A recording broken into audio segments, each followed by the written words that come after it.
Zap Crypto. Tous les jours, toute l'actu crypto au même endroit. Et pour me soutenir, abonne-toi et active la cloche pour ne pas manquer le prochain Zap Crypto. Bonjour à tous, Flash Info. Comme vous le savez, un amendement a été voté aujourd'hui pour le projet MiCA visant à réguler les crypto-monnaies en Europe. Et Bitcoin.fr nous a tweeté à 15h que l'amendement qui proposait d'interdire le Proof of Work a été rejeté. Une bonne nouvelle pour la cryptosphère, comme le souligne Asher. C'était Zap Crypto, bonne vidéo. Crypto Fear and Greed à 23 dans la peur, social index à fond sur Up. Les ordres de marché ce matin 10h40 que j'enregistre l'émission qui sont en recherche de forts achats. C'est pas encore très bien retranscrit, mais voilà, dans tous les cas, on est sur une certaine stabilité de marché, en tout cas apparente à court terme, et je pense que ça risque d'être la semaine où la volatilité va se réveiller à nouveau. Le dilemme, c'est quoi ? Faire une grosse hausse des taux pour réduire la pression monétaire et donc retirer encore des liquidités du marché et donc réduire l'inflation et donc à ce moment-là réduire la perte du pouvoir d'achat du peuple, ou alors on n'en a rien à foutre. Biden fait un autre choix complètement différent qui est que foutu pour foutu, on est parti dans une inflation, foutons tout sur le dos des Russes, disons que c'est à cause des Russes et de la guerre et faisons une hausse des taux faible. Et à ce moment-là, pas de vraie mise en place d'une réduction, enfin en gros, on n'essaye pas d'agir pour vraiment réduire l'inflation. Et du coup, on choisit les marchés parce qu'on ne veut pas que les marchés tombent, on ne veut pas que le pouvoir d'achat de nos amis riches ne descende pas. Et donc, on continue de défoncer le pouvoir d'achat du peuple en leur disant non, mais on a agi et puis de toute façon, c'est à cause de la guerre, on ne peut rien y faire, on verra plus tard. Voilà. Si c'est ça, c'est bullish. Si c'est pas ça, si vraiment il y a une grosse hausse des taux très importante, je sais pas, mais je sais pas, par exemple 1%, on passe à 1% ou autre, ou plus, des valeurs super avant le Covid. Là, ça serait problématique pour les marchés, ça serait très bearish, mais ce serait en tout cas une vraie mise en place pour le peuple pour essayer de réduire l'inflation au maximum. On a une grosse news qui va tomber mercredi, en tout cas un gros pivot dans le marché. C'est mercredi, à quelle heure chez vous? J'ai noté dans mon Fantafeed pour les VIP. À 16h, non, le 16 mars à 19h heure de Paris, on aura l'augmentation des taux d'intérêt qui a été prévue. Qui a été prévu et fixé, et normalement ça devrait être sans surprise. Cependant, ça sera aussi les rapports FOMC et aussi un discours de la Fed après, donc ça va être un moment très très important, en général très volatile, et qui pourrait avoir un impact sur le marché. Alors, pas mal de gens se disent, ben non, on sait de combien ils vont augmenter les taux d'intérêt, hein, Powell l'a dit, donc c'est bon, c'est pricé. Oui, mais ce qu'on sait aussi, c'est que on sait de combien ils vont augmenter les taux d'intérêt, mais on sait avec certitude que ça n'enrayera pas l'inflation, parce que c'est ridicule. La Russie aurait demandé à l'aide militaire de la Chine, selon le New York Times. Vous imaginez bien que si la Chine rentre dans le conflit armé ou logistique ou ce que vous voulez, que Poutine en fait exhorte les Américains et les Occidentaux de ne pas mettre un seul doigt de pied actuellement en Ukraine.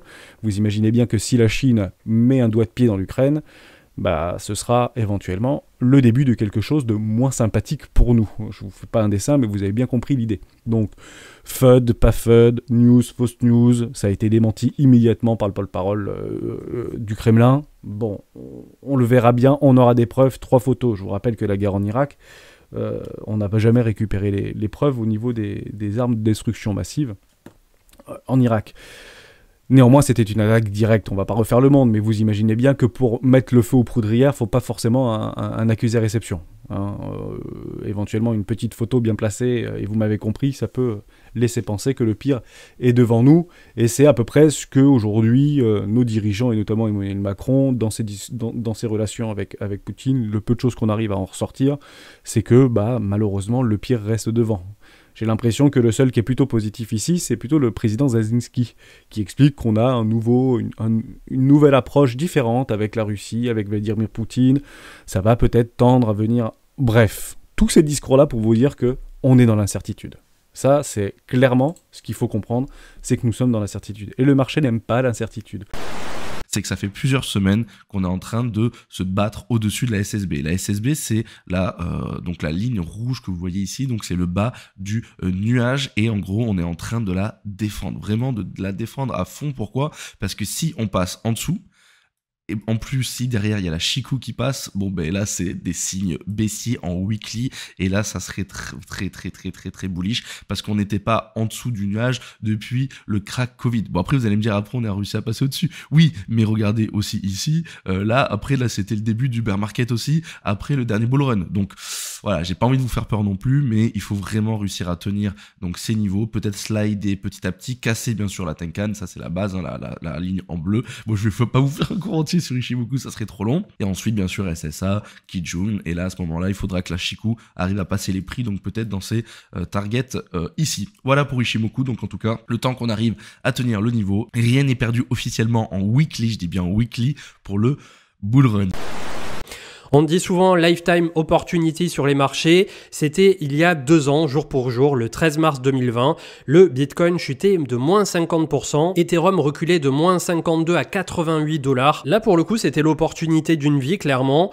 Je ne sais pas si une telle opportunité se représentera tôt ou tard. En tout cas, de ce qu'on a pu observer depuis une dizaine d'années sur le marché crypto, 1 à 2 fois par an, on se prend des moins 30, moins 40%. Et une fois par cycle, à minima, depuis que le Bitcoin existe, quand il y a eu le bear market, on s'est pris du moins 80, moins 90, voire plus. Donc les plus patients, bien évidemment, c'est ces moments-là où normalement on est plutôt du bon côté de la barrière pour se positionner pour du long terme, et on va voir ce que ça va donner, donc notamment dans les prochains jours. Pour l'instant, on tire sur la corde de l'inflation, mais il y a des mesures qui vont être prises, et donc si vous positionnez en position en disant ouais mais c'est bon, c'est le strong bottom, c'est sûr, les bears ils sont niqués. Mercredi, il peut se passer des choses. Pour l'instant, les bears, ils sont peut-être niqués, je sais pas pour qui, mais en tout cas pas pour moi. C'est vrai qu'il y a du support ici, mais n'empêche que mèche, ça pousse un petit peu vers le bas. Ensuite, niveau spread, on est encore négatif, donc c'est positif. Niveau, par contre, funding, je l'ai vu tout à l'heure, comme vous pouvez le voir, hein, là on est repassé en positif, on est en train de ralentir le mouvement petit à petit. La seule chose, c'est que si on peut venir encore faire ce W, ça serait très positif, mais juste niveau funding, il faudrait également repasser en négatif. Ensuite, niveau donc là je vais le mettre en grand. C'est vrai que ça faisait un petit moment où je vous l'avais pas montré. Merci à la personne qui m'a fait la remarque, parce que moi je l'ai sur un autre écran et je l'avais enlevé sans faire exprès de votre des presets que je fais pour vous. Donc ici, donc là c'est l'open interest. On peut voir qu'on a eu donc une grosse explosion bien sûr donc hier, et donc après retracement, donc là c'était cette nuit, et là on est en train de bien rebondir. Donc là ça représente vraiment ce qui est en train de se passer sur le marché. On a eu un gros FOMO, on les a nettoyés, et là on est en train de refaire un FOMO, donc là il faut renettoyer, ainsi de suite. Si on peut faire comme ça, moi ça me va. La seule chose, c'est que là on est quand même haut. On a dépassé les 166 000 donc là c'est de BTC, hein, 166 000 Bitcoin. Donc là on est un peu haut, donc il faut faire attention que le train ne soit pas trop chargé, parce que sinon on va être puni, et on va être puni très fortement, comme on a pu le voir souvent dans le passé. Et juste ici, oui, je voulais vous montrer aussi niveau liquidation. Hop, la grosse mèche ici en bas, là, on a réussi à choper plus de, alors on va dire pratiquement 3 millions de dollars juste sur ce contrat. Donc c'est peut-être un beau tome qu'on a trouvé avant, voilà, de repartir enfin au-dessus des 40 000 $. On l'attend tous. Raphaël Bloch, le marché des cryptos, mars 2017 avec 17,5 milliards, mars 2022 1750 milliards, 1 fois 100 en 5 ans. Je pense que ça se passe de commentaires. Donc on peut imaginer qu'en fait ce fameux Black Swan, ce crack, ce truc, peut-être qu'il est déjà pricé, on l'a peut-être déjà fait, hein, sans pour autant le visualiser sur des valeurs comme Google, comme Apple, comme Amazon, comme Tesla, même si ça se casse un petit peu la tronche en ce moment. Mais il faut vraiment partir du constat que ça va doucement, et plus ça va doucement, plus ça fait jouer sur nos émotions, et plus en fait on ne sera pas d'accord avec l'autre sens du mouvement. Si on attend tous ce Black Swan, si on attend tous ce crack, si on attend tous, malheureusement il est probable qu'il n'arrive pas. Hein, un crack, un Black Swan, généralement ça arrive pas quand on est déjà en train de mourir, ça arrive ici, quand on est en train de se relancer et qu'on fait des nouveaux ATH. Là, c'est un Black Swan. Donc si je veux un Black Swan, hein, sur le Nasdaq, moi j'aimerais voir plutôt quelque chose comme ça. Voilà, ça c'est un Black Swan. J'ai envie qu'on aille faire éventuellement un nouvel ATH, ou si le cours est gentil avec nous, qu'on vienne juste dans une zone de rechargement de vente logique pour que les vendeurs se remontrent ici et flusher le marché. Ici, c'est un peu trop téléphoné. D'accord ? Et généralement, quand c'est trop téléphoné, c'est que la majorité est dans le bon sens du mouvement. Et malheureusement, le plus probable, la direction du prix ou la direction de l'indice va à l'encontre en fait de ce que pense la majorité des gens. C'est pas systématique, bien évidemment, je ne dis pas du tout le contraire, c'est juste toujours le plus probable. Voilà pour ça. On va passer sur le Dormancy Flow ici. C'est un gros support long terme ici, la barre verte. Donc barre verte ici, zone de recharge long terme. Ici, zone de recharge pour du long terme, zone de recharge long terme. Long terme, long terme, long terme également. Bon là c'était sur 2 ou 3 mois je crois. Et là également on est nous dans cette zone. Donc le Dormancy Flow est en zone de recharge long terme depuis le début de ce gros range qu'on a depuis 2 mois. Donc c'est ce gros range qui est ici. Niveau ratio de réussite sur du long terme c'est très bon. Quand on achète, quelques semaines plus tard, bah ça pump. Voilà, ici par exemple, on a fait un petit W, donc on est descendu un peu plus bas et après pump. Ici pareil, on est rentré dans ce Dormancy Flow, zone de recharge. On a fait un joli range pendant très longtemps avant de pump. Ici on a également fait une sorte de range pendant pas mal de semaines avant de pump. Ici également c'était le bottom en été précédent. Là c'était le range de l'été précédente, ensuite pump. Et là, on est de nouveau dans cette zone de Dormancy Flow long terme. Ici, de nouveau zone de recharge avec 4 backtests réussis dans le passé. Ce qu'il faut comprendre actuellement, c'est que la dynamique n'est toujours pas inversée. Maintenant, si jamais on arrive à maintenir le creux ici, maintenir ce creux, commencer à faire des W, breakout les trendlines, là c'est hyper bullish. Et on pourrait du coup retrouver un S&P 500 bullish. La vraie confirmation, bien évidemment, c'est la cassure des 4400 points. Mais là, ça va dépendre de ce qui sera mis en place. Si ce qui est mis en place, c'est une faible hausse des taux, et en gros le discours c'est vas-y le pouvoir du peuple, on en a rien à foutre, faut pas que les marchés tombent, dites-vous que ça va être très bullish pour les marchés. Si on a une grosse hausse des taux, et le message passé c'est qu'il faut absolument réduire l'inflation, on va s'attendre à la continuation baissière, et l'objectif pour moi c'est les 3800 points. Et donc les crypto-monnaies qui ils seront probablement corrélées au mouvement qui sera fait sur le marché US.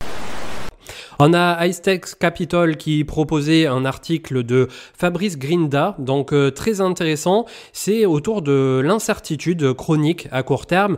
Et dans cet article en anglais que j'ai pris le temps vraiment de lire à la fois en anglais et ensuite traduit en français pour bien m'imprégner du truc, il donne tout simplement 3 scénarios. Un scénario optimiste dans lequel on sortirait de cette double crise finalement, à la fois le virus et à la fois le conflit sur une note plutôt positive où ça s'apaise, avec pas une inflation galopante et tout ce qui va bien au niveau des taux. Deuxièmement, un scénario neutre qui est le plus privilégié à court terme où on reste un peu sur ce statu quo et de flottement pendant encore 1 ou 2 ans ou que sais-je. Et troisièmement, le statut pessimiste, négatif, qui continue de gratter des places malheureusement au fur et à mesure que la situation se dégrade et où là, ça serait voilà la récession, la débandade absolue, la guerre qui continue, les taux qui remontent et les assets, notamment les assets à risque comme les cryptos qui pourront en subir les conséquences. Donc je vous invite à aller le lire, c'est plutôt bien amené et j'ai trouvé ça intéressant, ne serait-ce que pour l'exercice de pensée. Alors, ce zap t'a plu ?